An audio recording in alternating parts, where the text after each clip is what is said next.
अस्सलामुअलैकुम दोस्तों, आज की इस वीडियो में हम जानेंगे कि कैसे रेशम के कीड़े से रेशम हासिल किया जाता है और उसको किस तरह बड़े पैमाने पर पाला जाता है। ये सब कुछ आज हम इस वीडियो में जानेंगे और वीडियो को लास्ट तक देखिएगा क्योंकि आज की वीडियो बहुत ही ज़्यादा ख़ास होने वाली है। सब्सक्राइब करें इन्फो टैब को और बेल आइकन को दबाएं इन्फॉर्मेटिव वीडियो सबसे पहले देखने के लिए। सिल्क का कपड़ा तकरीबन 5000 साल से पहले चाइना में बनना शुरू हुआ और फिर आहिस्ता आहिस्ता इसकी मांग बढ़ने लगी। रेशम का धागा रेशम के कीड़े से पैदा होता है जब वो अपने कोकून्स बनाते हैं। सिल्क की पैदावार के लिए बहुत सारे एशियाई ममालिक तजारती पैमाने पर सिल्क वर्म्स की पैदाश व अफजाइश की जाती है।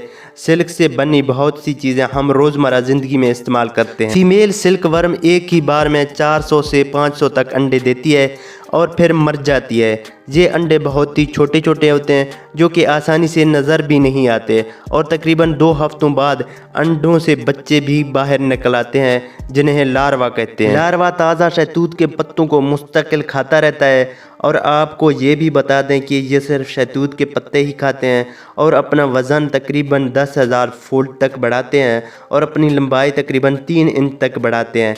लार्वा की 4 स्टेजेस हैं, first instar, second instar, third instar, fourth instar. फिर ये अपने लाइफ साइकिल के प्यूपा फेस में दाखिल होते हैं। ये अपने मुंह में मौजूद सिल्वरी ग्लैंड से लिक्विड रो सिल्क खारिज करता है। जब ये लिक्विड सिल्क हवा के साथ मिलता है तो ये सख्त होकर एक धागा बन जाता है।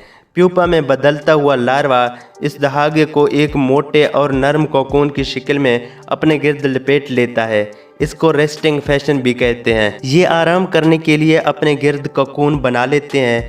देखिए ये अपने आप को कैसे कोकून के अंदर कैद कर रहा है।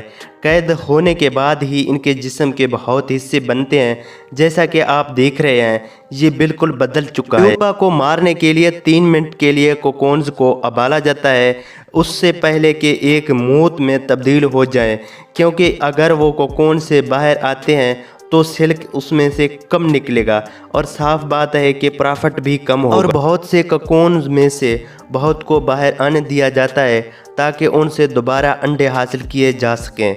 कोकून्स को उबालने से ज़्यादातर चपचपा प्रोटीन जो उससे जुड़े रखता है वो पिघल जाता है, जिससे लिपटा हुआ धागा खोलने में आसानी होती है।